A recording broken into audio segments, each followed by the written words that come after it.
Spun his truck coming out of turn number 4 down into the infield area, and that brings out our second caution flag of the day. Robert, I know a lot of the Winston Cup owners and even the Busch Grand National owners are looking at this series as a way to perhaps develop their 9-to-1 or 9.5-to-1 engines that the Winston Cup series will be going to in a couple of years here.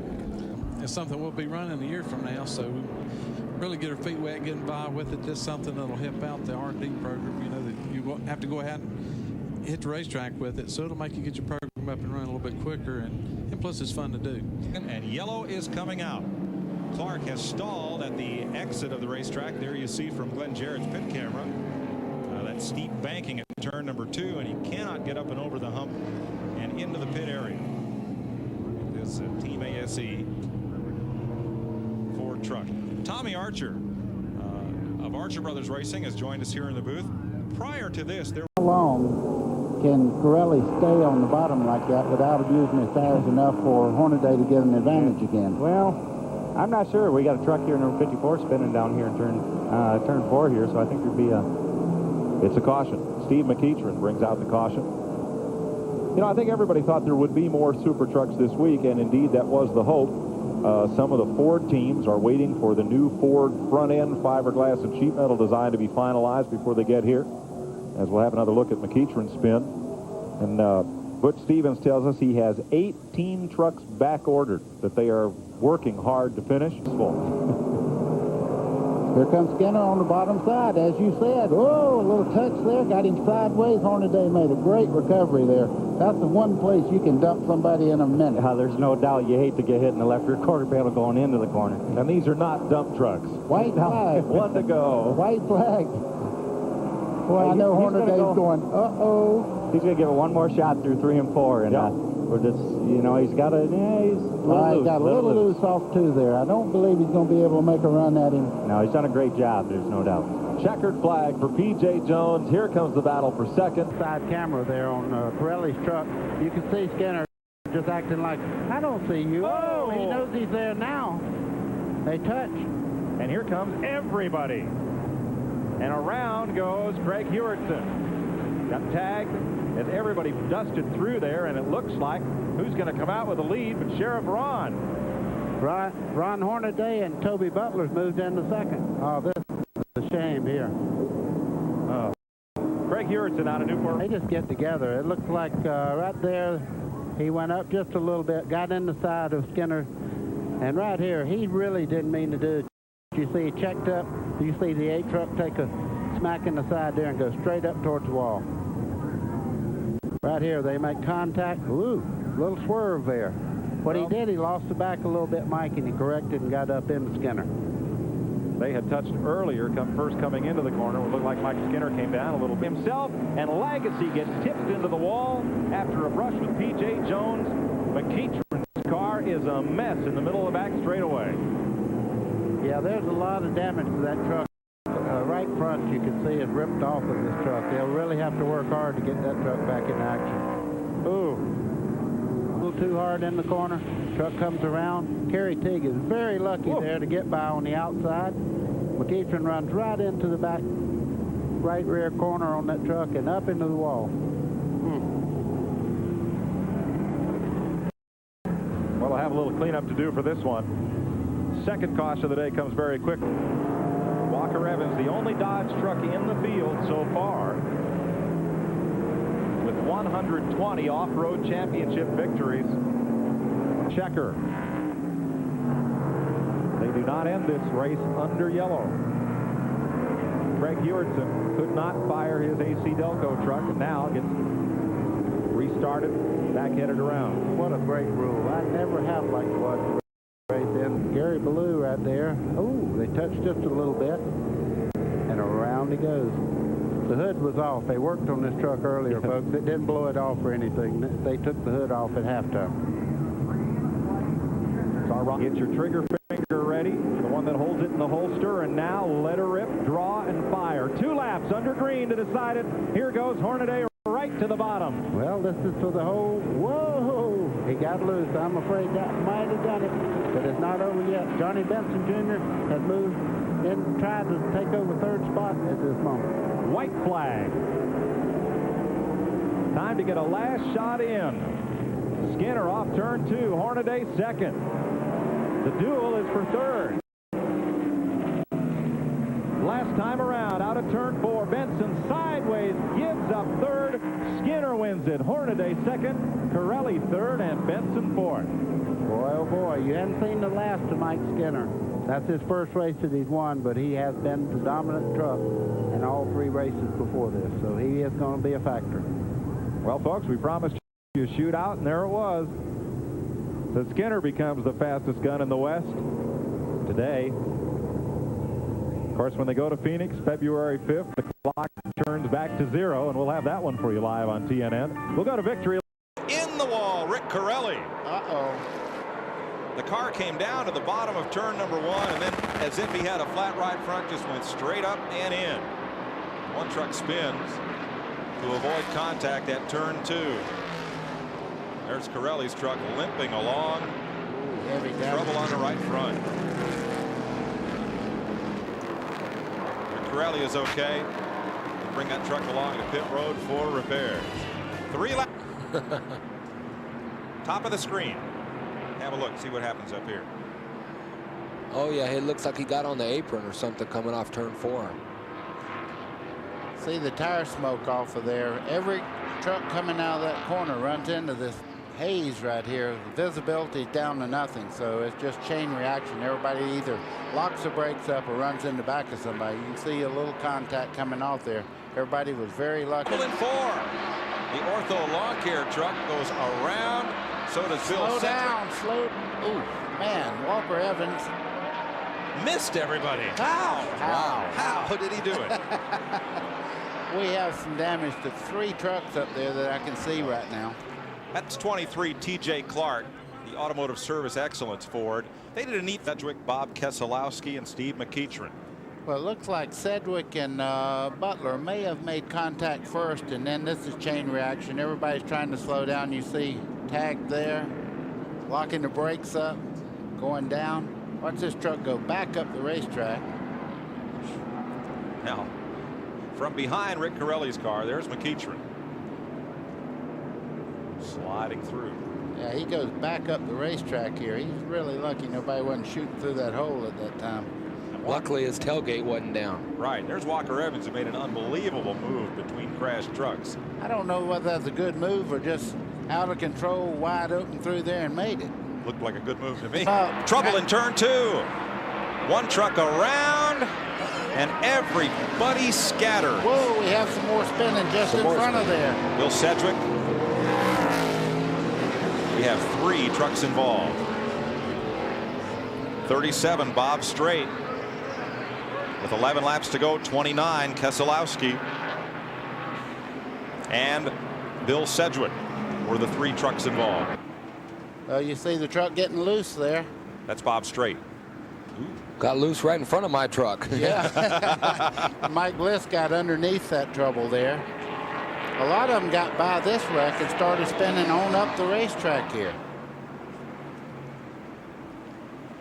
Straight. Matt, he has Labonte in his gun. Here we go. We got an accident off of turn 4. Oh, Lagacy goes around with P.J. Jones. Kerry Teague up in the fence. Lagacy spun it and got going again. Jerry Glanville spun up there as well. I'm not real sure who actually got together, but Over there and around they go. Boy, look at Roger Mears in the Bud truck getting by. Gary Collins gets by. And Lagacy will spin it and go. That's Kerry Teague up in the fence.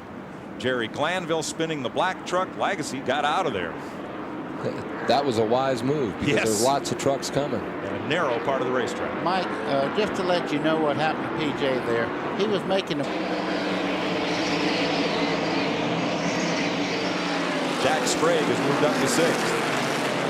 Boy, Skinner is locked on to the rear bumper like Labonte had a trailer hitch. Right now, Terry Labonte has to check every place that 3 truck might make a pass on the bottom. Skinner's down on the apron, coming up side by side through turn 3. Here he goes. They don't touch. Labonte gave him room. Not a lot of room. But he got on the outside, and that outside lane really seems to keep running. I still think he's in a whole lot for a while. Mike side by side, down in turn 1, coming up out of turn 2. Boy, Labonte is right there. He is not going to let this one get away. I tell you, I'm sure Terry's going to drive on into turn 3 off of the deep.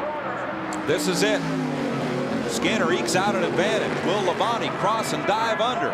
He'll try it. Single file off the corner. Labonte can't get there. Mike Skinner will go to victory lane. Wow, Mike Skinner done everything but a left turn coming off that corner. Wow, was that truck loose. Labonte threw everything he had at Skinner. I missed a shift. Nothing else to say. Number 21 in trouble is Toby Butler. The Ortho Lawn and Garden Care Products Ford has slapped the wall.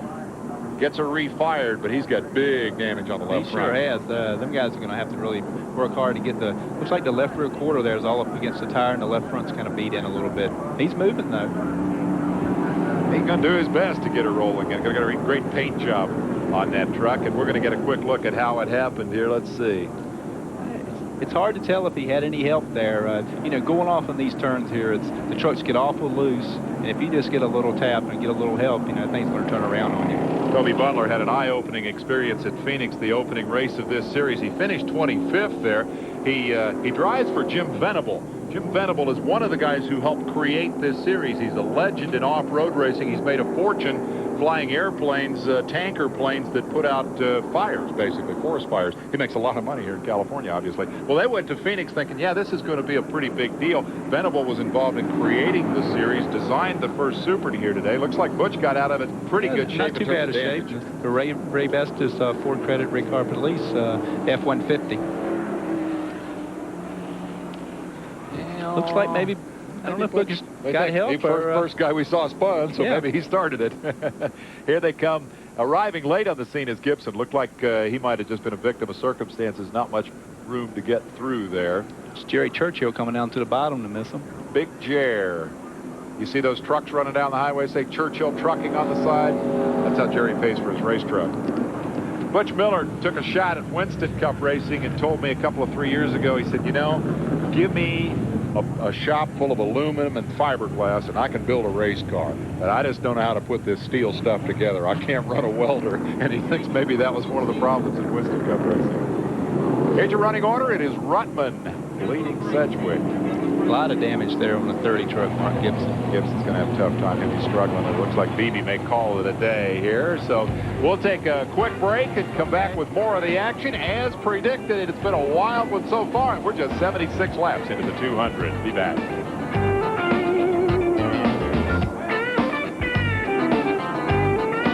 Portengay spun her out, didn't hit anything. Green stays out. Hornaday, the new leader. PJ in trouble. We do have caution now. Now caution for number 37. That's Bob Strait, short track veteran, hit the walnut turn with a right front. Sparks fly for Strait. I don't know if they'll be able to fix that one there, Dave. Well, it'll take a while. He's certainly, nah, I don't think so. That would be a waste of time, wouldn't it? Too bad for Bob Strait. He had a pretty decent run going here today, starting with qualifying. Let's see how it happened. It's like Steve in the 83 truck just lost it coming off of turn 4. This is Portengay. Yeah, this is Steve Portengay. Well, now maybe Strait got involved in this. Let's see. I don't think so. This is Portengay on the front chute. And the flagman, who's a story in his own right, Alan Porter, is motioning him, go, go, go, get that thing fired up, get it out of the way. Here's Teague, another short track veteran, all beat up in the left rear. As a and with Hornaday. Ryan needs to be real careful here. That's a truck that's 2 laps down, but yet he don't want him to get back in the lead lap because he could be a contender. Uh-oh, trouble behind him. Big crash. That's 1, 2, 3, 4, 5 trucks involved, and as they come back around, they are smacking off turn 4, and Jones got back around him. He's only 1 lap down now. I'll tell you what, this is becoming dramatic indeed. Resendez is one of those who spun out. Legacy was involved in it as well. Steve Portengay spinning again. Who did I miss? I guess the Ortho number 21 involved in it was Toby Butler, and there may have been one more. Most of them are up and running again. Here is the story right here. P.J. Jones has made up 2 laps, and look at that contact as they came back to the stripe for this one. Oh, they hit pretty hard there. Ron's giving him plenty of room. And there's your spin. Scott Lagasse slows down. Looks like he has no damage. Sammy Swindell to the bottom. Yeah, good job for Sammy Swindell. That pitcher sideways, stand on the gas. He knows how to do that, right? So 5 trucks were involved. Here's another look, another angle. See how it started right there. Oh, maybe Walker Evans in the 20 truck. maybe? Little love tap to the back of the Toby Butler truck. Or maybe it wasn't a love tap. That was a hard hit. In any case, Walker goes on by, and they stack up like cordwood behind Mr. Evans in the Dodge. Walker had a great quote down here. Same laps, same lap times, though. I thought the same thing at first, but it's taken PJ about 5 laps to get around him, so he seems to be cutting some pretty good lap times. See, in front of both of them. He's passed. Maybe Butch has figured out something. Walker Evans. Past Sedgwick as Evans spins it at 4. He needs to sit still right now and not Yellow move. flies again. Stay calm, Walker. I'll tell you what, he's having a lot of fun doing this and adapting pretty well to the bull ring here. I mean, this is a guy who races 1,000 miles down the Baja Peninsula, coming here and running with 30 trucks on a 3/8 mile oval. This is a little bit of a change of life. I bet you go interview him right now. He's not having any fun. Well, I suppose that's probably true. Ah, man, you hate the shot. The rule says you can't finish. Great start for Ron Hornaday. He's gone. He really got the jump. This is lap 201. It's a scheduled 200 lapper, but it can't finish under yellow. Hornaday really got a great start. PJ did not. May have been sleeping just a little bit. Boy, that's a bad time to fall asleep. White flag, 1 to go. Hornaday's got it when it matters. Sedgwick is underneath Corelli, and they touch. Spun it. Sedgwick trying to pick up a position. White flag out. Has cost PJ 5 laps, so he is 5 laps down. See the replay right there. Here's the way it happened in the pits.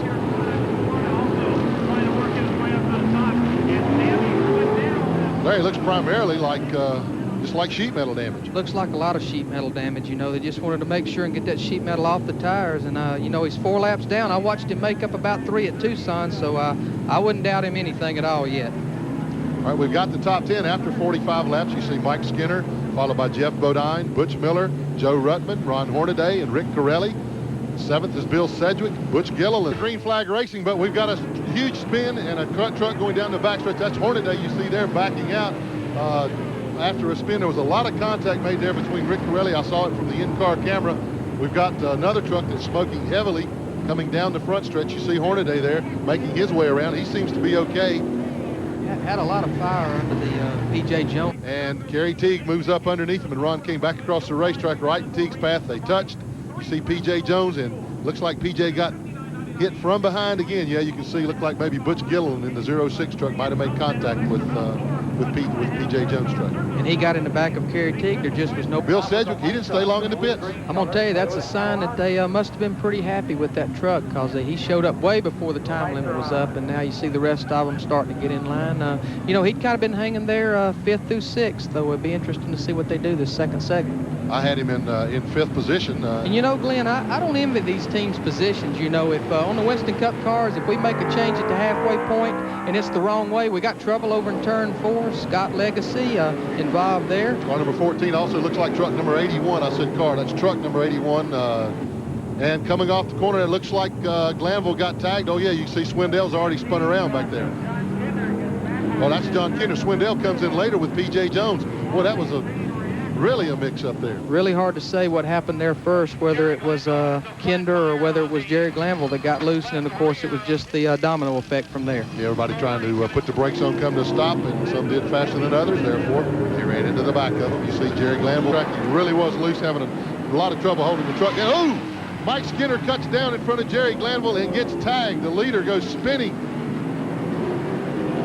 Caution down in the middle of turns 1 and 2. Caution flag. Oh, and he almost pulled. Look at this. Man, that's close. I tell you, he knew those leaders was coming back around and he needed to get going, but that was pretty close there. And what that does... Over in turn 1 and 2, caution's not out. The caution just now flew, Larry. You're exactly right. And Skinner almost hits. Walker Evans has come to a dead stop. He spun down there, and Mike Skinner came in a little hot. Almost got into him, but fortunately, no on the white flag lap.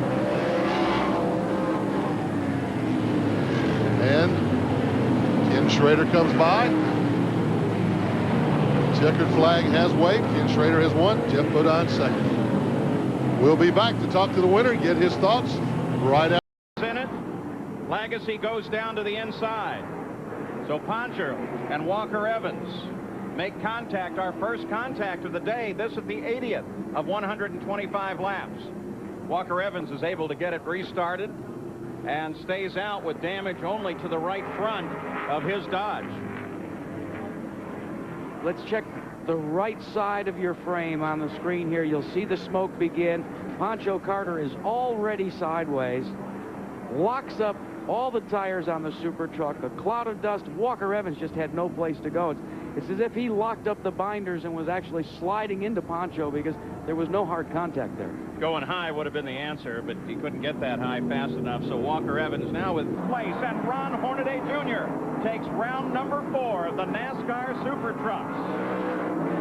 Very, very smart drive for the day. And Juan has got a lot of potential here, and he just did one heck of a smart race today. That was the biggest key.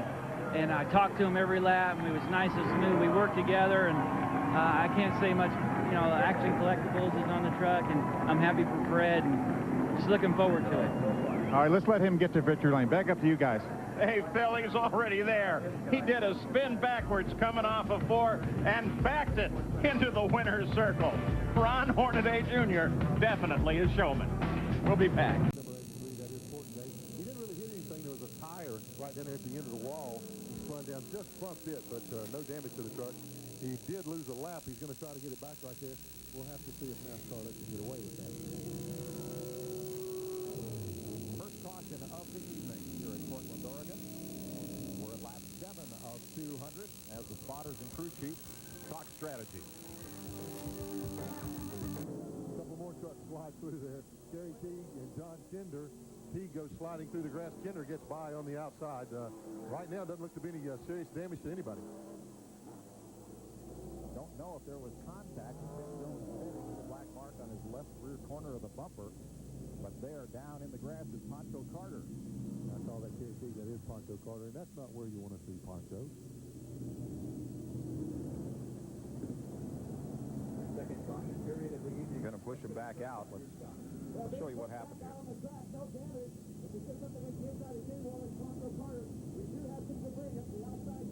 Yeah, that's later on after it happened. Yeah, and Jones got that bump to the left rear corner of the bumper by one of the... Will stay green. We're going yellow. Jerry Teague has spun going into turn 3.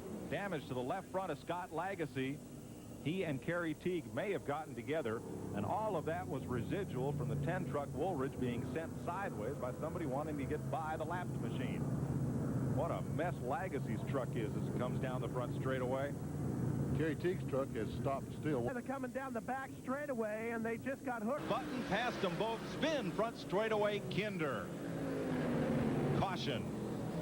There Kinder sits. Looks like the truck is stalled there. He got it refired. He didn't hit anything. He just made a nice slide down the front stretch there. I don't know if he had any help getting there. I don't think so. Glenn, let's have another look at it.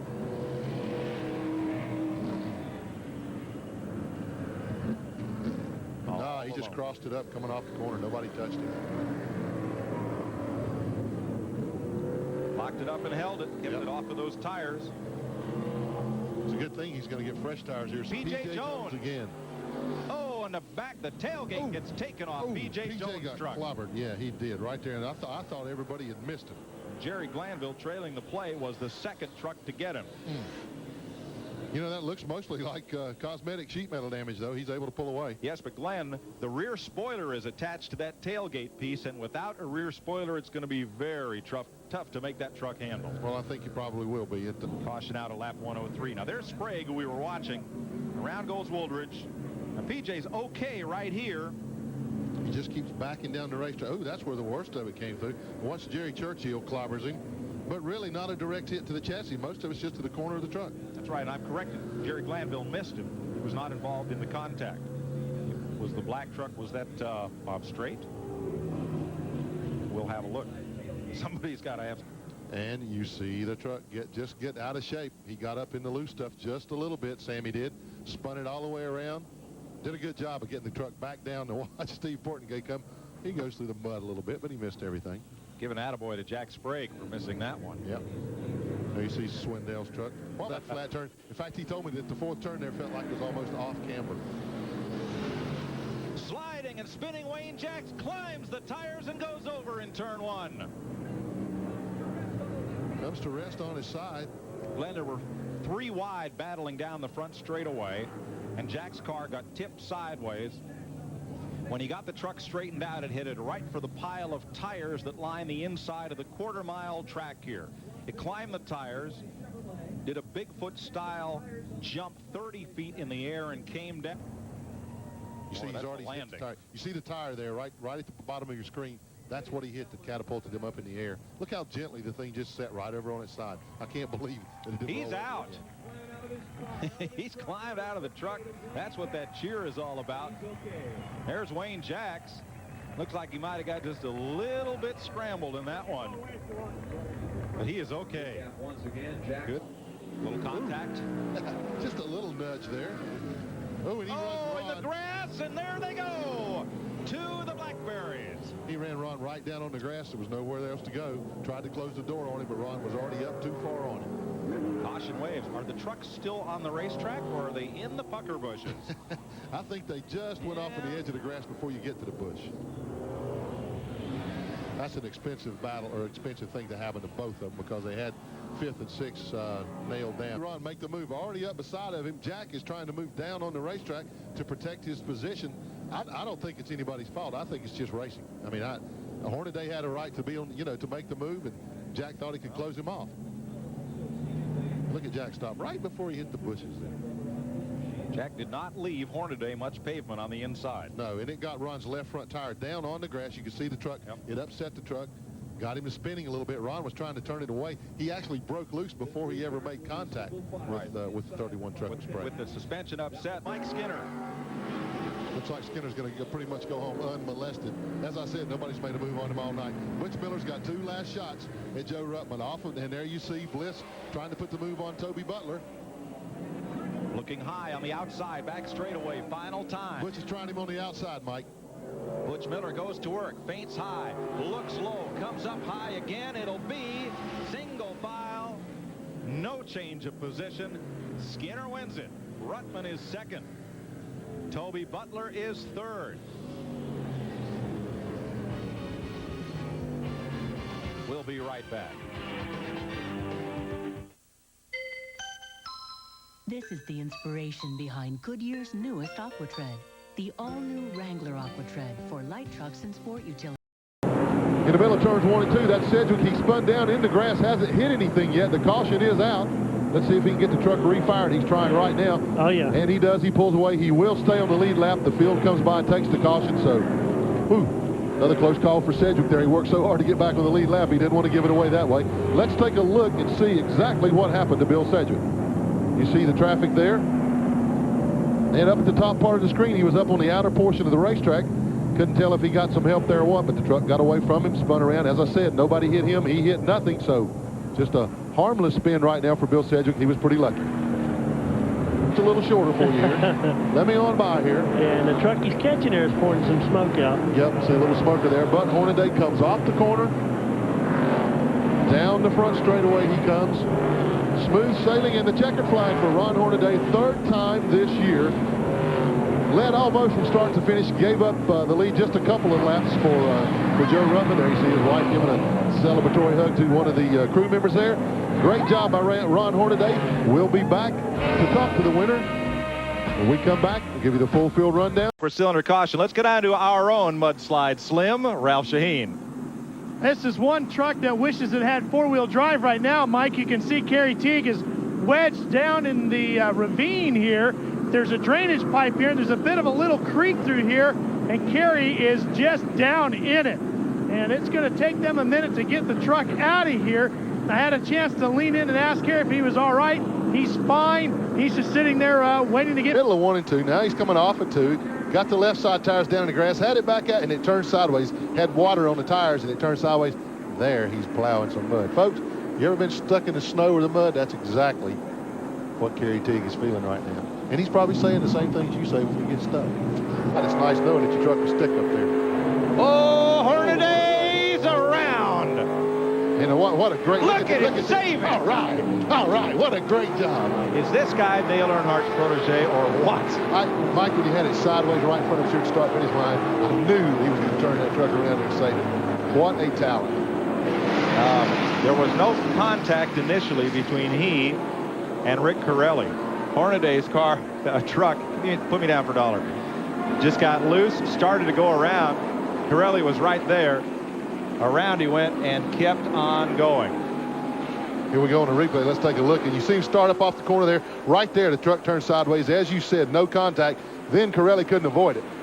In fact, the best thing that could have happened was he pushed him on around, and look at that job.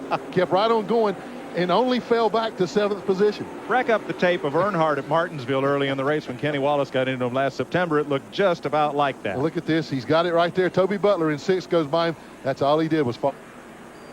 They have just waved the caution as Kerry Teague has gone to the car wash once again. Now, folks, we joke about car wash. The other night here, they had 3 inches of rain in Kansas City. They had 3 inches here. I think they trucked an inch in from Kansas City. But anyway, the ground here is extremely wet. It's rained here. 3-letter word wash two times. A car wash. Yeah. Oh, look at this. Look, this is a great shot of Kerry. Now watch this, folks. He doesn't allow it to stop and mire up this time. He's in the gas. See the rear tire spinning? He's showing no may. Yeah. Now no watch way out. am I stopping again. You've heard the phrase slicker than, well, you've heard the phrase. Slicker than mud. Look at him. He doesn't want to. He's going to hit that tire. No, slides right. But look at that. You can take your truck up to halfway. Skinner on the bottom. Gets into Butch Miller. Goodbye. Hang on, Butch. Hang on. Hang on. Rick Corelli comes out of the smoke. Miller spun it, saved it, grabbed a gear, and got going. Looks like he might have made a little bit of contact with the right front. Looks like the right front fender pushed up just a little. Not too bad, though. Something's come off the truck, though, down at the bottom of turn 3. Something came off Butch. Moved down to the bottom. Butch got up just a little high. Mike tried to move under him. There just wasn't room. He tags him in the left rear. Unintentional, but he absolutely got into it. You see Butch right there spinning it. Just made contact with the wall, helped straighten the truck out. Did a little bit of sheet metal damage, but I don't think it's anything that's going to hurt Butch too badly. We've got the halftime break coming up here real soon in just a couple of laps, so he'll get a chance to look at the truck. Take a look at it one more time. There you see Butch up high and Mike, boom, right in the left rear. I wonder if that's smoke or steam coming out of Butch. Some days you're the windshield. Some days you're the bug. Let's show you what Rick Corelli couldn't see of this incident. You see them get together right there. Oh no, that's going into the corner. Here it is. That was coming off forward. This is going into line 2. There it is. You see him get out of shape. Now watch Rick. He said, well, which way am I going to go? Oh, I can't see anything. Ooh. How do you miss it? Good work. Good work Days on of Rick thunder. Corelli's part there. And you see John Nemechek's number 80. Well, it didn't do anything to the toe end, which is generally a good sign that we didn't bump the front end too hard. All right, gentlemen, that's the story with Butch Miller. Real hot when he first got here, but after talking things over with Mike Skinner, we watched the conversation. But he's out there. Ruttman doesn't take off. Ruttman's truck would not take off. And somebody's blown up. That's Hornaday. He does another 360. That's 2 today, but he's not going to go again. No, I don't believe. And Steve Portengay spins the Coffee Critic truck at turn 2, trying to get around and miss Hornaday. Yellow flag fever. And there's Hornaday. Something let go there, and around it went. Yeah, you could tell he was in oil. You saw a little bit of flame out of it right there. But the whole thing backed up everybody was when Ruttman's truck would not take off. That was strange, too. He was trying to get down the inside to get out of the way. Let's take another look up front. Now, there you see Ruttman moving to the inside. His truck wouldn't take off. Skinner was all over him. He got down and out of the way, and then Hornaday has a problem almost at the same place on the racetrack. Butch Miller very lucky, as with much success today, and he is stuck in the mud. Well, he had a good run going in his dad's truck, first time here, and it was because of that ARCA win that Jerry said, well, Randy, you've won here. You drive the family truck this week. I think it's because Jerry said, oh, son, I've seen that bank. I don't want to get on that big bank. Jerry has been in Toby Butler and into the fence. Just nudged it with the tailgate there. He and Kerry Teague got together going into turn 1. It was a case of 2 trucks. Oh, yeah. Wow. He and Kerry Teague got together big time. And there you see he gets a little trim on that grass on the left rear. Once again, at the end of it, you see lots of contact Toby makes with the wall there. Not too significant. I don't think it hurt anything. Just a little sheet metal damage there. Like I said, trim that grass back there. Skinner will have the biggest lead he's had in the last 40 laps. I think that was the deciding factor right there, Mike, that traffic. And Dave got hung up behind it, but he made a great run. Put a lot of pressure on Skinner. Mike Skinner comes off the corner, and again, the Goodwrench Chevrolet will go to victory lane. Dave Rezendes is second, and here's the battle for third.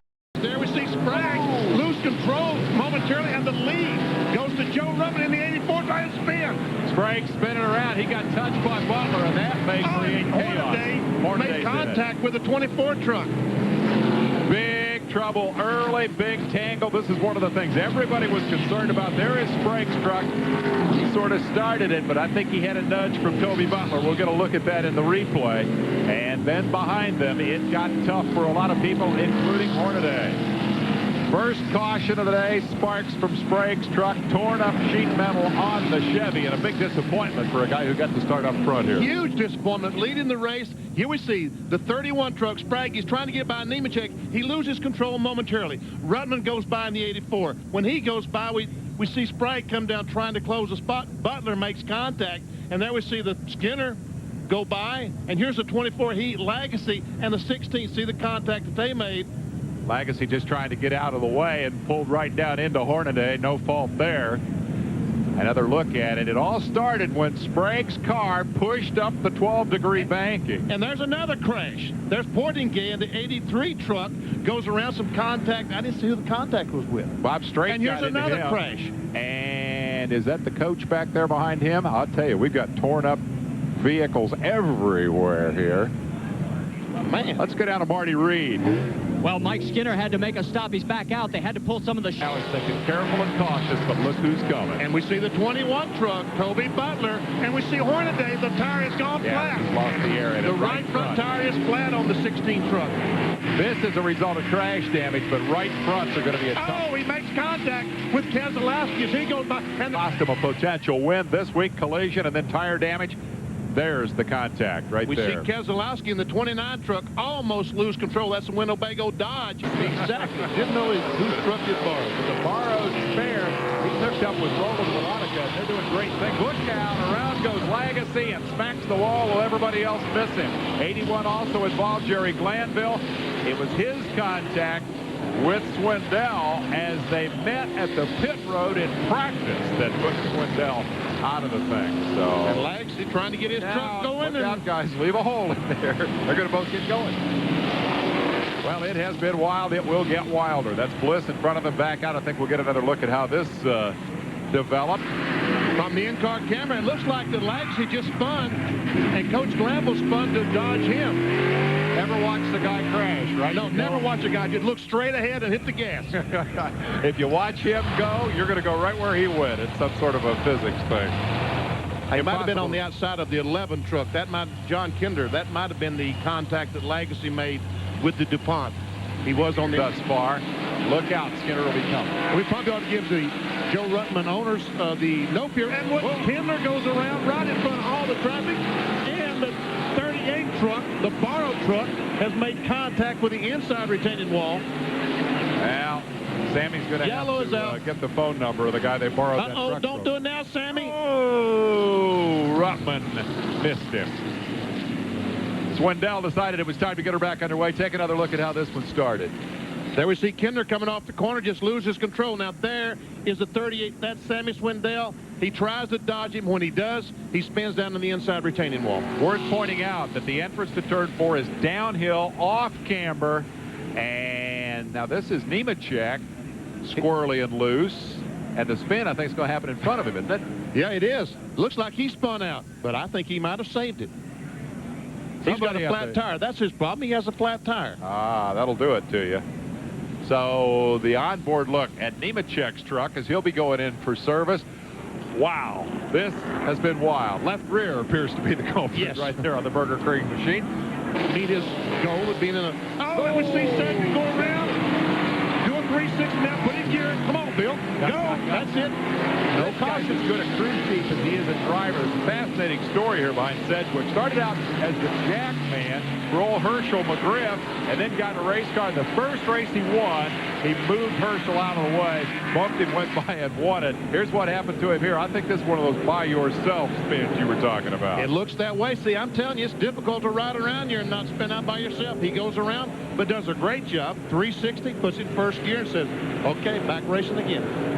Sedgwick said they were actually pretty good in practice. They loosened the thing way up for qualifying, loosened it up too much. I don't think they went back enough the other way. She's still just a tad loose right there. Yep.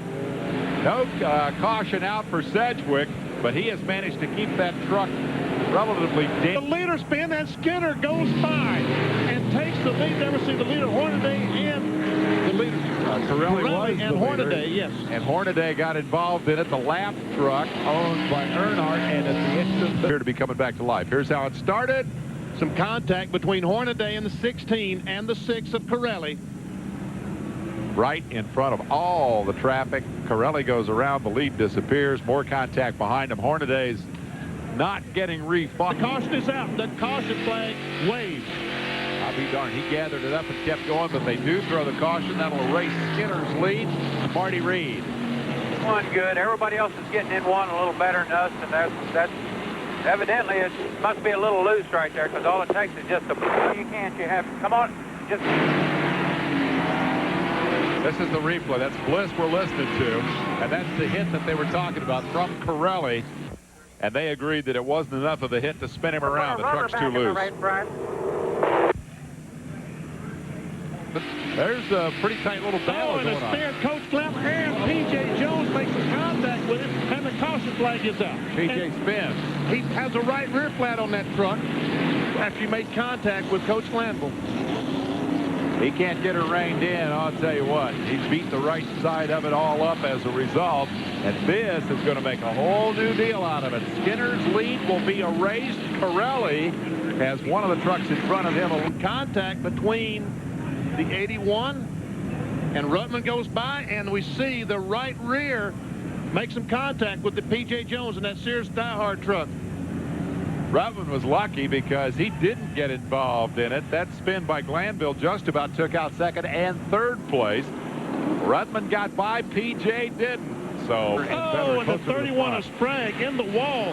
Heavy contact up in the turn 1 area, or whatever turn that is up there. It's the first one after the start-finish line. Well, sort of the first one, unless you count that other first one. Everybody got by. He hit her from the back this time. Shortened that truck up big time. Corelli trying to pull something off here with Butler. Crowd on its feet. Checkered flag falls for the 4th time this year on Mike Skinner. Butler held off Corelli for 4th and 5th. The runner-up spot to Ruttman. 3rd will be Butch Miller. And so it's Chevy, Ford in the top. That's one of the 6 trucks. I'm not sure which one. Is it Corelli or Chase? I'm not sure. They are dead identical. It was a late entry for Mike Chase, and they're saying it's Corelli, and he beat her up pretty bad. If, in fact, that is Corelli, that is going to hurt the chances of a guy who had hoped to, looks like Corelli on the top of the door. He's hurt it, and he has hurt it badly. It's a guy a lot of us thought had a pretty good shot at him here tonight. Corelli's been a bit frustrated. Yeah, I guess that was Corelli because he was in front of Butch Miller and Toby Butler in those trucks. Now, who got beat up behind him? Ooh, the 20, is that the 84? Yes, the 84 of That's Ruttman. Ruttman and Lagasse, who tangled in an attempt to get around that. Didn't look like a hard hit, but it doesn't take a whole lot. Corelli, meanwhile, did take a hard look. The 3 truck. Marty Reed. Well, we can bring you an update on Rick Corelli. He's 6th in the points. Oh, we got trouble. Got one on the wall here. That's we got a crash. Let's go back out the track. Portengay hitting the wall at turn 1. So this car will not roll. Oh, look at this. You got a substantial handling problem, Benny. He does have a substantial handling problem. Contributed to, I believe, by the water on pit road. I think the rear panhard bar is broken on that car. Might have had some help from Lagasse. I don't know for sure. They were certainly close together. Whether or not they got together, that would be the second contact in which Lagasse has been involved. You saw Hornaday slip by on the bottom as Steve Portengay slaps the wall. Here's another look at it. Look for contact. Yeah, it had already happened. whatever had happened. There goes Hornaday. If there was contact, it had already happened there. So we can't say for sure. Portengay's pretty good. All nose to tail. Lap truck on the bottom getting out of the way. Look at that. Here comes Skinner on the inside, and they make contact, and both the trucks spin. Simon spin. PJ missed him. No second contact. Nobody hit anything, did they? Doesn't look that way. Skinner comes off there just a smoke, and as he gets it gathered back up, that was as pretty as choreography as they both went spinning simultaneously. We are under yellow. 2 laps short of the halfway mark. Makes contact, and they say that they're going to put Skinner to the rear of the field. Wow. Well, I guess you could ask the question where he thought he was going to go, because that lap truck was there, but you also got to think, well, they're getting close to halfway here. A couple of laps to get to the lead. I don't know. Abreast down in turn 1. Uh-oh, there's Bliss in the wall. Yellow is out as Bliss hits the fence. Marty? Guys, I can tell you what, this truck, you know how sometimes a change and it goes too far? Came down here, you guys were talking about how he was backing up. The truck got extremely loose on him. He said it was all he could do to hold on to it. It's long enough. So Bliss has knocked the front end off number 2.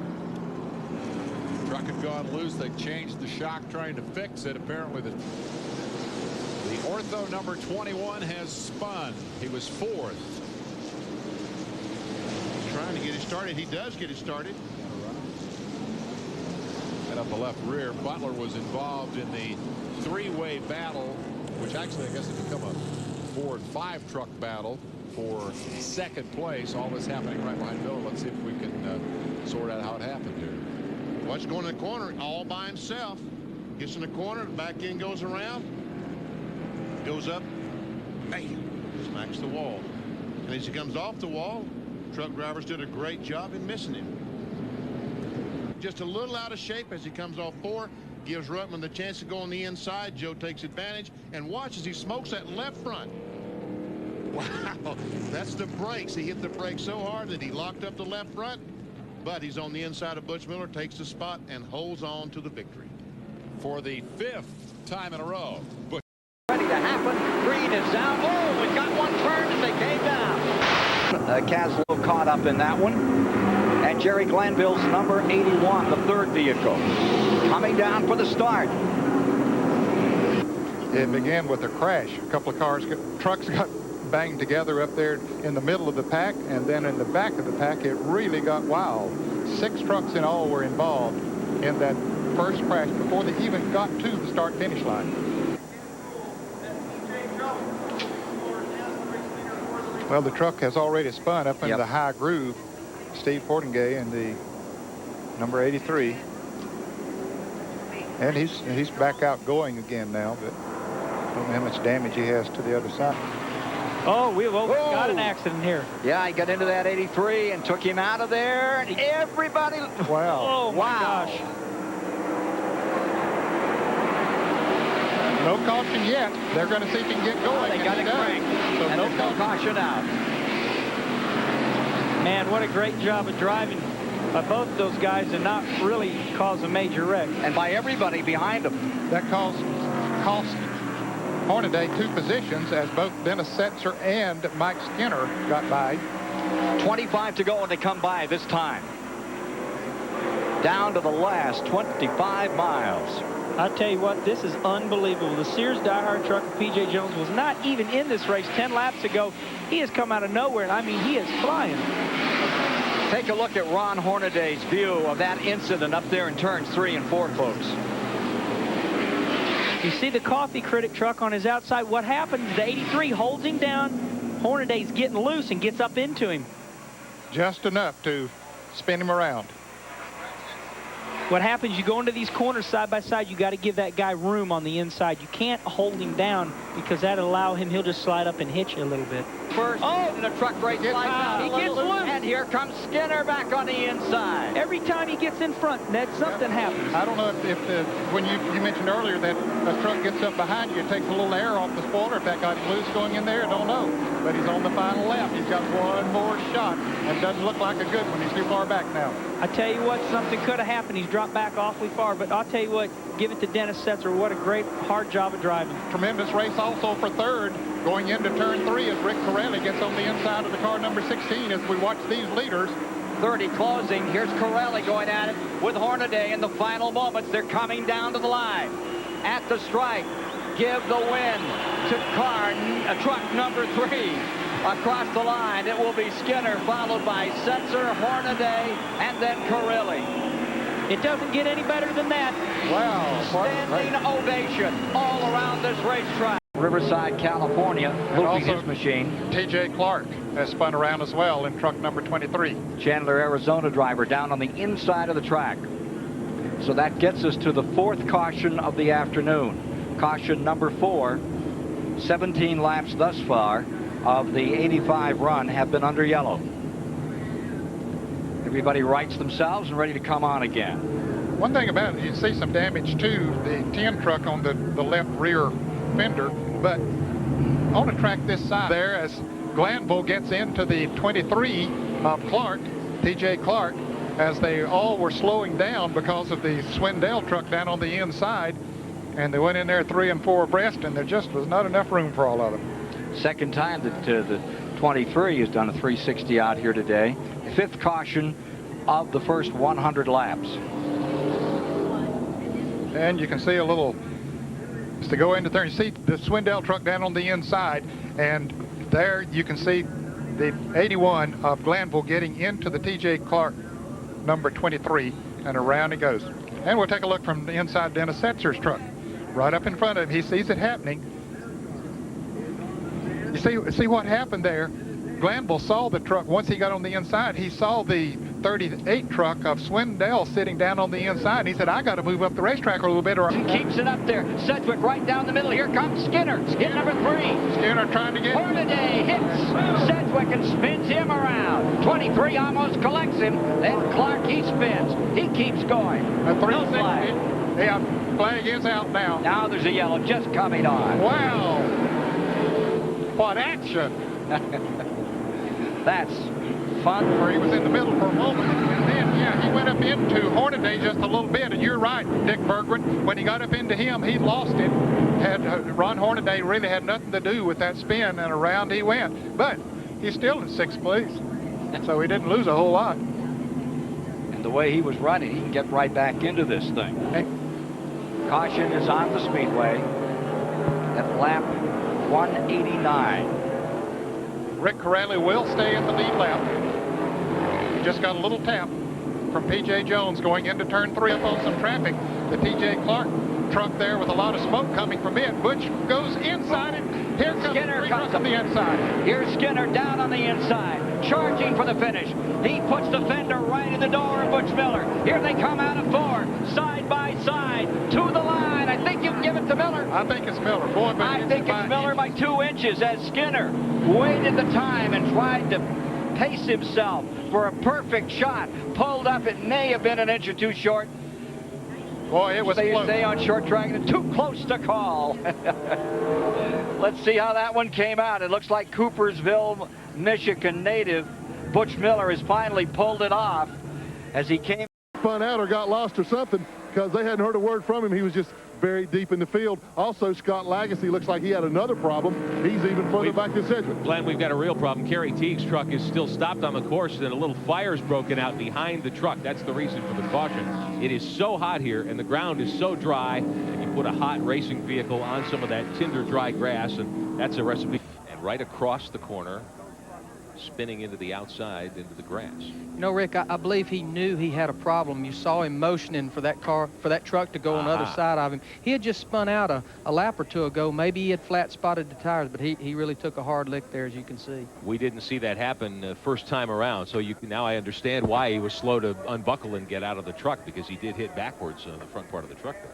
Yeah, I tell you, you know, it almost acted like... Notice he went last week in Talladega, but he was in good spirits by Sunday night. P.J. Jones off the race course. We were looking for great things from P.J. Jones today, former IMSA GTP champion, and he's plowed up some dirt there too. He's had a lot of trouble here all to the series. Steve Portengay had looped it up there coming out of turn number 8 too in the 83 truck as we watch Walker work his way around the course coming off turn 11. There's Portengay's 83, the Coffee Critic truck.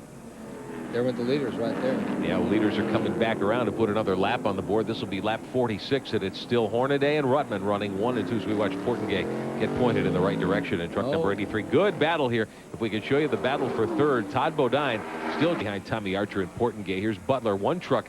That looks like the Butch Miller truck. They got together going into the corner there. Yeah, Butch got into him a little bit, or Toby come down on him. Butler had a good run going up in 9th with that truck that's off seriously on power. And a spin for, is that Scott Legacy once again? It looks Scott like Legacy. it is. They are going to need new sheet metal fore and aft on that 24 when this thing is over with. Scott has really had a tough day. And, you know, I told a lot of people coming out here that, there he goes again. It's just, the truck just not working very good for him at all. Because I know Scott is a great road racer. He runs second last year at Watkins Glen. Here at Heartland Park, your leader in the Papa John 16 is Hornaday. There's Labonte in 3rd in the 5. Todd Bodine is 4th. And Skinner is 5th in the 3 as they work toward turn 1. Last trip around, it's 1.8 miles here. Little smoke out of Hornaday's truck, downshifting for that second corner. I think you're going to have to see a lot of smoke out of that thing to beat him. He's, you know, Ron Hornaday's a good road racer. Yeah. You know, we've been coming to Sears Point, you know, a lot in the West Coast, and Hornaday's always one of the guys that wins that Saturday show. I believe he's won the Southwest Tour race. Right, and he just dominates that thing. So we know he's a great road racer. Terry Labonte in the 5, up to 3rd again. Todd Bodine is 4th. There's Skinner in the 3. Your 2 leaders working through the S's. This is the final lap here at Heartland Park. The Heartland Tailgate 175. Ron Hornaday in the 16 leads him off the last corner. Looks like he's going to lead all but 1 lap. The lap to halfway. Hornaday off the final turn with Ruttman right behind him. This is the battle for 4th. Skinner gives Bodine a bump in the tailgate there. The checkered flag waving. Hornaday is your winner in truck number 16. Ron Hornaday picks up the inaugural Super Truck visit to Heartland Park in Topeka. Very happy Hornaday crew on pit road. The Dale and Teresa Earnhardt-owned truck, the Papa John's Chevrolet. We'll be back to talk to the winner here at Heartland Park in a moment. Park in Topeka, the checkered flag has fallen over Ron Hornaday Jr. in the 16. Joe Ruttman takes 2nd. Hornaday trying to find his way to victory lane. First time to the race course and a road course to boot. And victory lane is right below where we are, really. 6. Oh, they got a spin. Number 26, around goes Andy Brass, the driver of the Bigfoot, and the 87 is also Luke. That's Nemechek. So we'll have yellow for that for sure on the 48th of the 76 laps that will make up the first half here. There he gets off the racetrack, does Brass. You know, this is the first oval track race this fella has ever raced in. He ran 48 laps to stay out of Venus. He had just scrambled around to get into line down among the lap trucks, and he's going to have to pit for some work on number 23. T.J. Clark out of Chandler, Arizona. Man, he beat up the right front of that thing. And this flat tire is not helping the situation any either. Okay. Well, now I wonder what. Well, maybe the right front tire was flat. And he just couldn't steer. He didn't have a whole lot of steering to work with there. Right. We'll give him the benefit of the doubt. We'll assume that there was nothing controversial whatsoever about that. Well, guys, you were mentioning trouble. Turn 2. Bodine hooked up with Benson and spun her into the wall. A second truck involved over there. Michael Dockin was involved, the 64 truck. He was behind Jeff, and I think he just spun. Jeff nails the gas, and the back end just comes around. And look at that left front smoking, sparking as he slams on the brakes, and there we see Dockin going by.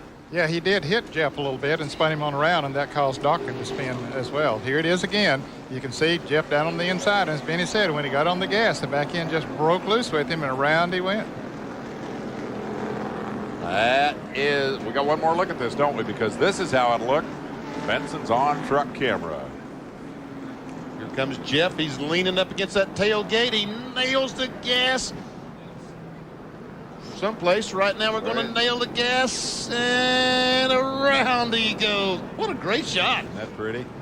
Well, unless you're Bodine. Yeah, right. Wasn't very pretty for him. And here comes the contact. Wham! Right there that beat up the front of the truck. And that's too bad because that was a good truck indeed. And he's hurt it. Oh, crash! Big crash right in front of this group of trucks that we're watching. And right in front of the leader, Skinner. Yeah.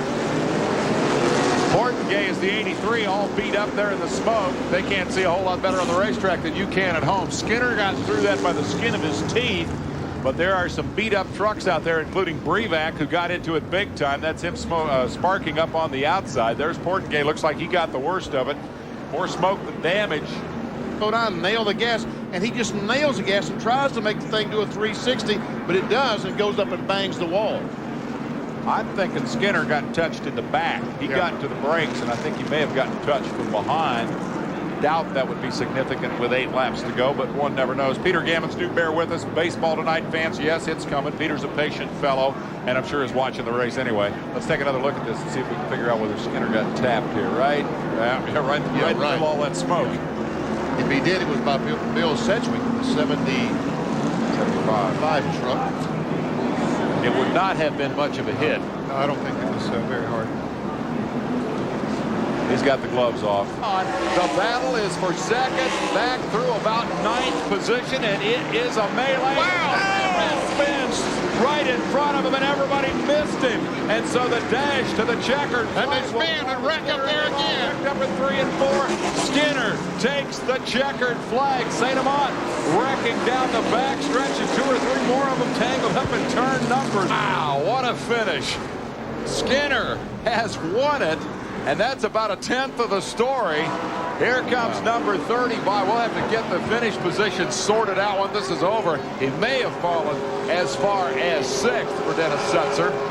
Yeah, maybe a little farther back than that. Oh, yeah, he would have been. This will be St. Amant. St. Amant makes contact with Benson. He spins. Now that's coming off of 2. That's down the backstretch. That's right. Then the big one happens going into turn 3. I don't know what he hit there, but it was... he knocked out the light. Got that light. Watch Take this. another look. There we see Corelli on the inside as St. Amant comes down and into this. Look at that. Wow. The Jersey barrier and Lagasse gets into the fence and tests the styrofoam blocks here that line the corners at Flemington. Looks like he got just the end of the styrofoam and a lot of the steel arm cone. Boy, that's a real shame. He had a real good run going. He told me before the race he was just going to try to take it easy, maintain his position, not do anything wild or rash in the first half of the race. But Corelli definitely got into it.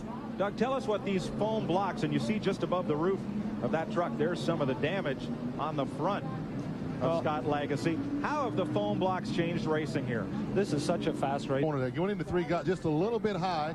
Corelli sneaks a look up under him. Then it looks like he's going to back out, but no, they touch. And like Doug Hoffman told me while we were away there, you just can't touch here, can you, Doug? No, not at all. And he started getting underneath him in that short strut there, and then that 4th turn wall kind of comes out, so it didn't leave much room for either one of them. Different angle of the aftermath. You see Lagasse on the binders there trying to keep it off the wall, but it's so flat here, there's no banking to help slow the truck or to help turn the truck when it's in a spin there. 3rd angle. Yeah, he's already sideways there. Randy Pemberton is with Scott Lagasse. Well, he's not thrilled, as you would imagine, Mike. Scott, what happened? Well, we got up off the bottom maybe just a little bit there between 3 and 4. By no means enough for Rick to get through. And I guess, I thought it was a little early in the race to be doing that, but, I'll see it on TV and I'll make a judgment then. But, the DuPont 24 truck. Very smooth, very non-aggressive driver. You said? Like I said, he'll run over you if you give him a chance. Deja vu all over again. Oh, and Mike Chase. That's Mike Chase.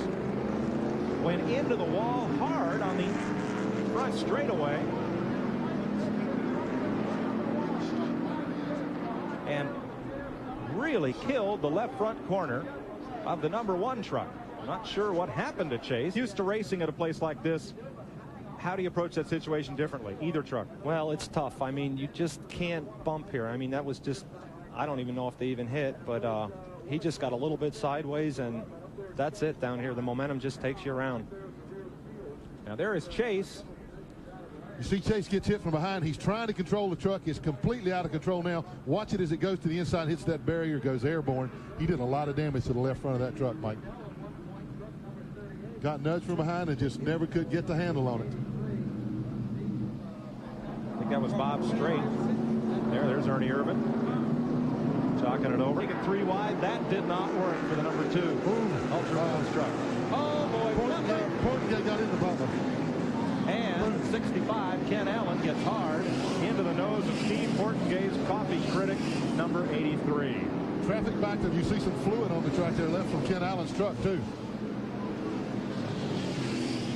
When all that traffic bunched up there, Butler had to get out of the gas just to... Portengate nudges him just a little bit. Now watch Butler go all the way to the top of the racetrack, but Portengate's the one that got the worst out of shape. There you see Joe Ruttman. Look at him take advantage of this. Mike Bliss just missed. Did Ruttman get into the back of Portengate? Possibly. I didn't see that. That's a good point, Mike.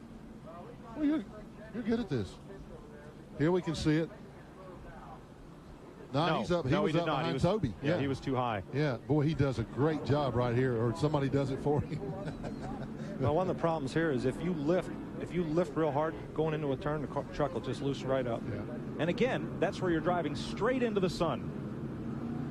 Look at the fluid glistening on the track there from Ken Allen's truck. Portengate was able to continue, but as you see now, Portengate hard into the blocks this time. He has impaled that styrofoam on the right front fender. They can make a lot of coffee cups out of that now. That is amazing, though. As hard as he hit, he just cranks it up, drives it away.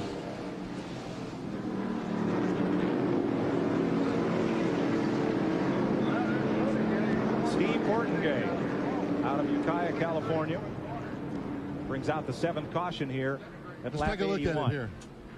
And look, oh, he's getting lapped, and Bill Sedgwick gets into the side of him and sends him spinning. And remember, Portengate, watch this. Boom. Major snowstorm. Need some coffee in a snowstorm like that. But Portengate was the first truck that was 1 lap down. He was trying to let that lead traffic get by him. He held Sedgwick up just a little bit. Bill got a nose under him, and they got... Number 64 goes in hard. Michael Dokken was in 9th place. 10th place, rather. He was on the lead lap. But he has shortened up the already short bed of that Chevrolet and knocked down the left rear tire. And he's seriously damaged the payload capacity there. Tried to stay on the lead lap, and as you see, was unsuccessful. Handling. You see him already sideways there, Mike. Watch how hard he hits this barrier. He just then hit the brakes, and the wall really did some work on that truck.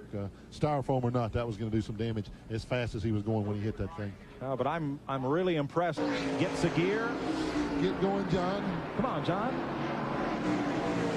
And gets going. Will stay green. 40 laps to go. Guys, the old number 3 truck. Whoa, we got more trouble up there. Between 1 and 2, Butch Miller and the 30 of Dennis Setzer. The Ford and the Dodge get together, and this will be a caution. Not quite sure how that started. First thing I saw was Butch Miller sideways. And there's the damage on the Dodge. Dennis Setzer, that's the active trucking on the back. Of course, they run the trucking company here in New Jersey and a Winston Cup team. Loses it. Yeah, he sure did. Yeah, the back end got out from under him. Boy, Butler barely gets by there. Well, watch Setzer. He comes in with nowhere to go. Boom. Oh, and right into the rear end, the left rear wheel of Butch Miller. Let's check with Randy. I don't know if we've gotten a good shot of it yet. Up there in turns 1 and 2, maybe just around 1, there is some oil. I've seen a lot of crew chiefs talking about it, so I know they're all trying to get to these NASCAR officials to go out and at least check that position out in turn 1. Was on the bottom and coming out of turn number 1 may have... I can't believe that. No point racing here, folks, or last chance. And you saw the 6 truck try the bottom. They made a little contact. Here comes Skinner. Checkered flag. Ron Hornaday to win it sideways. Whoa.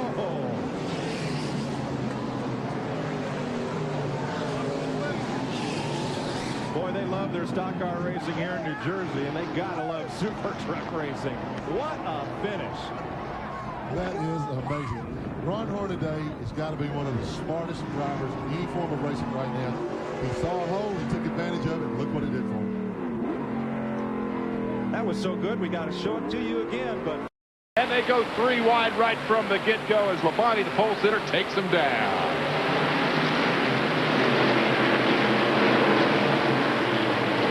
Rutman had a notion, couldn't go anywhere, ended up doing a big old wreck at turn 2. We stacked them up, I don't know, 1, 2, 3, 4, 5 trucks looks like involved anyway.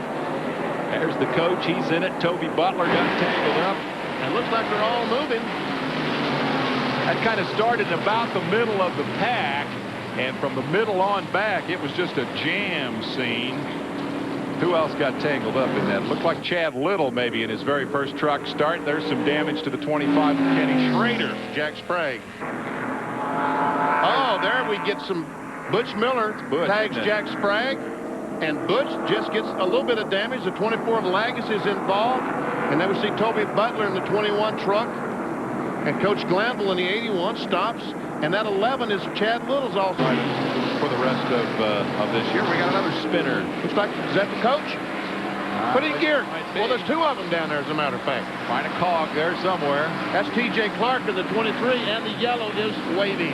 T.J. Clark, of course, is a driving instructor for a living, and I think he might have given the coach a tip down there. They were discussing strategy, and both ended up facing the wrong direction. Now, Mike Chase is really getting a break right now because he heated the black flag. He came in, and here the car's coming off turn 4. He will not lose a lap. Bit of a gap back to... Oh, they got a spin.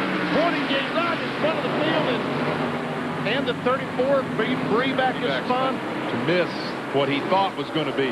What was it you said here a couple of weeks ago? He was trying to avoid the wreck, and he became the wreck. Yeah. I thought that was your best luck. Now tries to get under someone. He turns right in front of the 11. That's Chad Little. They make contact, and right here, I'm getting nervous. I'm getting real nervous, and he stopped backing up just in time. When you are sideways, driver's side facing the rest of the field, that is a scary moment. 5th caution of the night. Oh, and the 24 truck spun and out of the world. I thought they'd all missed him, but they didn't. That was a major hit, too. It was. And see, Butch Miller's involved. Scott Lagasse got turned sideways on the backstretch and then got hit a ton. And there you see the damage to Miller. Looked like Butch is the guy that did all the most of the hitting. See them both moving around in there. That's good. Some pretty heavy damage to the Rebestas truck. Yeah. They got tangled big time, and then after Lagasse got set, exactly what you were talking about here on the front straightaway, that scary moment when you know there are a lot of trucks coming and you're sideways in the racetrack, and that's how the front got ripped off. The thing is Lagasse. If we can figure out what happened.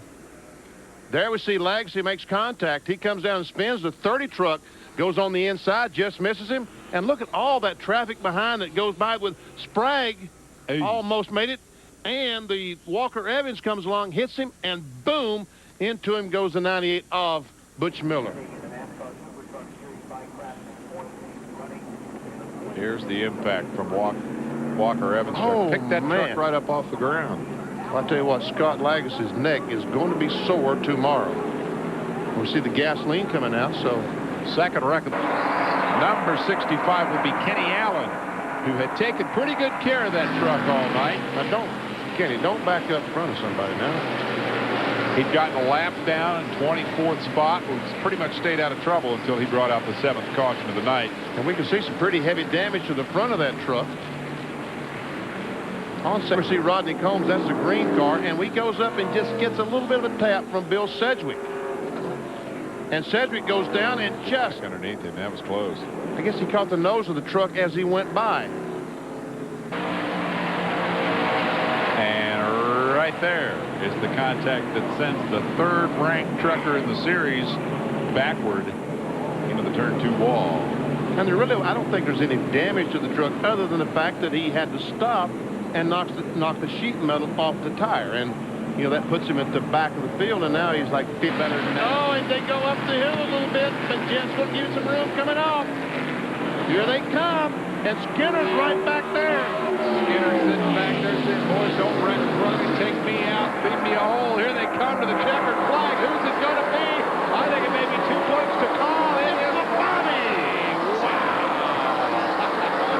Man, are these truck races unbelievable? Wow. What is that, about the 4th or 5th time this year they finished side by side? One of them was an absolute photo finish. Labonte comes home the race winner. He's laughing. Uh-oh. He's going to give it up now. Missed the wall. No, he didn't. No, he got it right on the end. Ha.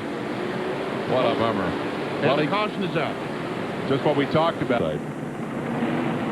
He is 7th ranked in the series point standings, but Jack Sprague has been bitten by the dampness on the racetrack here. Watch the brakes. Watch the rear wheels. Sedgwick. Or Sedgwick. Oh, me. There's the damage, and you're right, Benny. It's going to be tough to put fuel in that baby. We're going to take a quick break and come back. I don't think it's as bad as it looks. It looks pretty ugly, but I think we can fix it.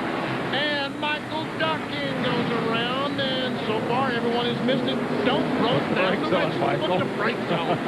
There you go. He's in a hurry. Wants to get going again. Uh-oh, here comes the leaders. Yeah, we got yellow. Got yellow. He gets ring entry. Yes. And up trouble. Barry Bodine has looped the starts the Exide truck. It's not the Exide truck. It's just a Ford truck. It's one of his dad's, Jeff Bodine's trucks. I thought Barry and Sedgwick. And Sedgwick goes in the corner, and the car just pushes right up and touches the left rear. Barry Bodine really didn't do anything wrong in that. Barry was a victim there. A 17-year-old victim driving his first real vehicle race. He's a North Carolina oval track go-kart champion, but he's never driven anything bigger than a go-kart. Front. I'm going to have to do it. Oh, there's contact.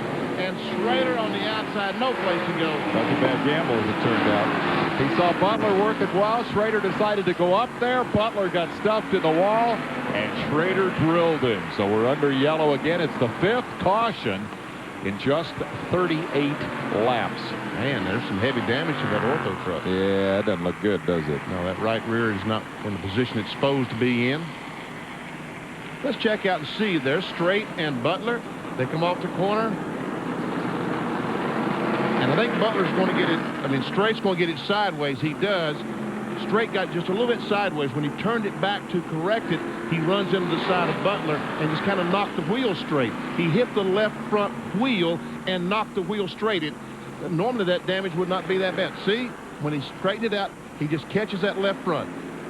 And then Schrader comes along and catches the right rear. Schrader with nowhere to go, and Butler a sitting duck, and as a result, Butler comes away with heavy damage. Schrader will be beat up a bit in the nose. We'll take a break and see if he'll be able to continue. He has gone to the holler as well. It's been a wreck mart Martinsville. Pretty tough. Bodine has a great run going today. Oh, Bodine. Oh, my goodness. Sprague got involved. Corelli's involved. Bodine is involved, and I'm not sure where that started. But it's definitely ahead of them. Corelli said I'm okay. I think that was Corelli's voice said I'm okay, because he pounded that ball hard. That one's going to have to come behind the wall. Corelli talking to the chest round team. Boy, he hit it, got airborne a little bit, reminiscent of what happened yesterday to Musgrave. Let's take another look at it. There we see Barry Bodine is going to spin. He's going up and hit the wall. Now Corelli's trying to go by, and bam, look at this. Man. Oh, man, it almost goes over. And also Sprague is involved, and Frank his Davis. dad missed it.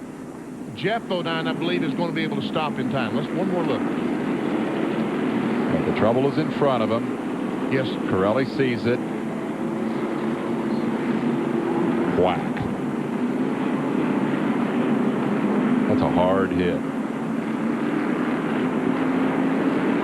If we take another look at this in real time, you'll get a better sense of the impact that Corelli took.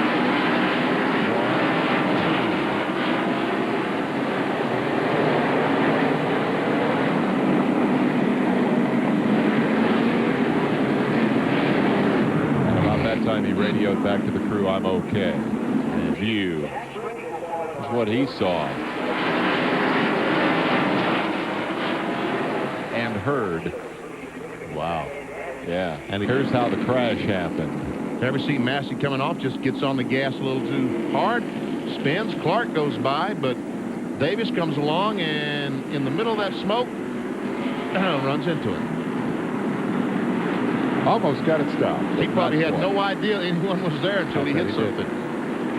Here's a look from Speedy, the speed shot, speed camera there. You get an idea of the smoke. Somewhere back in there is Davis. And he arrives to find Massey still there.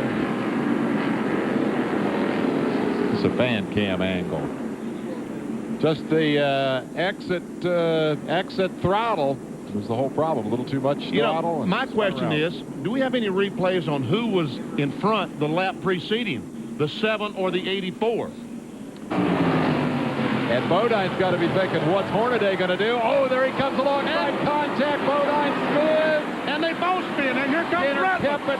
Rutman's going to get by on the bottom. And Rutman's going to win the race. He'll take the white flag. Skinner didn't come clear around. Managed to keep it straight enough to continue. Bodine has spun at turn 4. And it looks like Rutman's going to win the race. Wow. Oh, the yellow is out. The yellow and white. Now this race can't end on the yellow. Wait a minute, checkered flag. Yeah, they're throwing a checkered flag. They throw the checkered flag on Rutman. And then we see the 18 is finished, and the 90 truck, I guess. Let's see, Benson would have been second or third. We'll sort that out when we come. Ron Hornaday, third in points, loops the truck, now comes around in front of the field. The yellow will fly for Hornaday, who has really been troubled the last 3 outings in the truck owned by Dale and Teresa. Fans, and you dazzled all of us, and thanks for taking us along for the ride. Well, I tell you, I have a lot of people to thank, Napa and United and all the no-fair people. Thanks, man. Let's go back out on track. Craig has collided with the leader, Bodine, and spun out. Bodine hit again, knocked out of the lead again. This is unbelievable. This is absolutely unbelievable. In that spot, and Jeff comes down trying to take that spot away, trying to block that move by Sprague. They make contact, and Bodine is lucky that he did not back in the fence. Opportunity to become the latest first-time winner in the Craftsman Super Truck Series, and it looks like the race for second is not going to develop. Bodine has nothing for Butch Miller. We got trouble for Chase on the last lap, but it's not going to impede the progress of Mike Bliss out of Milwaukee, Oregon, as he takes the checkered flag and wins the Lowe's 150. Welcome to the big tires. They just roll up into a big ball and they get inside the fender, and here's a good pass going on. Whoa! In the dirt, and across the pavement, and in the gravel trap. Boy, he was lucky. I was just wondering. I was just going to ask Dorsey how he was going to set Portengay up, because it looked like Steve was holding him up a little bit, and wow. Well, he had the first part of that equation right. Yeah. Well, and one thing that shows here, these trucks just don't work on the outside tires. He dropped the end. This breaks loose, or truck breaks loose. Now, trucks have more traction in that kind of gravel, though, I think. I hope so. The truck looks better in the gravel than the race cars usually do. He'll get out of there, and we stay green. So Joe Rutman drops from 6th place. Well, that's costly to him, because Skinner riding along right up there in third position. Second gear corner becomes the first. One truck hard into the tire wall, coming out of turn 10 and headed. He's out of here. For 11. That truck went out of the course. Look at him stuck on the wall there. Yes, indeed it did. That is turn 10. That's the fastest corner on the course. Ray Daniels, rookie in the Truck Series, and the officials are quickly to his aid, and he is out of here. Mike, that's right over going down to that fastest part that Dorsey talked about. We got a replay of it coming up. He just got in way too hot. You see, now he's in the gravel, no way to stop that truck. It hits the tire wall, climbs it, gets into the fence, and almost into the parking lot on the back. Big flip, big roll. Now, tire walls are a mixed blessing, and anybody who's road raced a lot has been into their share of them. As there sits Ray Daniels' truck. A tire wall will soften your impact and generally do less damage to the vehicle. But once you hit that tire wall and it gives, it kind of draws the truck in. Pretty heavy. Whoa, 3 wide, that won't work. It will not, and it's Joe Rutman again. That might not hurt him too much. If you can get that thing in gear and get going, he's going to drop back, obviously. But he was in the right place, believe it or not. He made a good move and stuck the truck right up in there where it belonged, but got turned around from his tight proximity there. Boy, I tell you, it hadn't been Joe's day, has it? No, it hasn't. I'll show that to you again as we continue under green. Joe is the black truck. See, that was coming out of 2. They set that up real well, but there's just not room for 3 trucks right there. And, you know, Walker had nowhere to go. He gets in the back of Joe's truck and turns him right around. When Sedgwick got under Walker, Walker didn't know he was there. Then Sedgwick bumps Walker, and then Walker gets into Joe. Joe's on the outside. He's the guy that's going to spin. And it put him all the way to the rear of the field. Oh, there's Ruttman now. He spun out. We're talking maybe one of the worst days in history for anybody ever in any kind of racing vehicle. Things just continue to happen to poor Joe. Yeah, that was down there in the turn 11 area. He got turned around backwards there, and we got a black flag out right now for 84 truck. Yeah, stop and go penalty for jumping the restart. It is not Joe's day. I wonder if he was trying to get slowed down to make. Well, I think he might have had a little help as quick as that thing turned around. They don't normally turn around quite that fast. Sorry, just had the tail end of it, but he was on the inside. He was not looking at the pit lane. But the first time by. Oh, and Rick Corelli is off the course and spun. Guess where? Turn 7. Yep. Calamity corner. I tell you, it's real slippery up there right now, and you see all these trucks having a hard time getting the car to stop and get on that outside, like we said. There's no getting to turn anymore. Oh, oops. Kenny Allen, the OnSat number 65, has found the tire wall, and it has found him. Now, I raced on a road course one time. It was at Road Atlanta. That's exactly how I finished on the last lap up on the tires like that. It's not a good feeling to radio in and the guys say, way to go, you finished. And I'm going like, well, not quite, guys. Just to update everybody, Mike Skinner did finish 3rd. Scott Lagacy was 4th. And Toby Butler held on for 5th. Dave Resendez. Ready to happen. Green is down. Oh, we got one turn and they came down. Caslow caught up in that one. And Jerry Glanville's number 81, the 3rd vehicle, coming down for the start.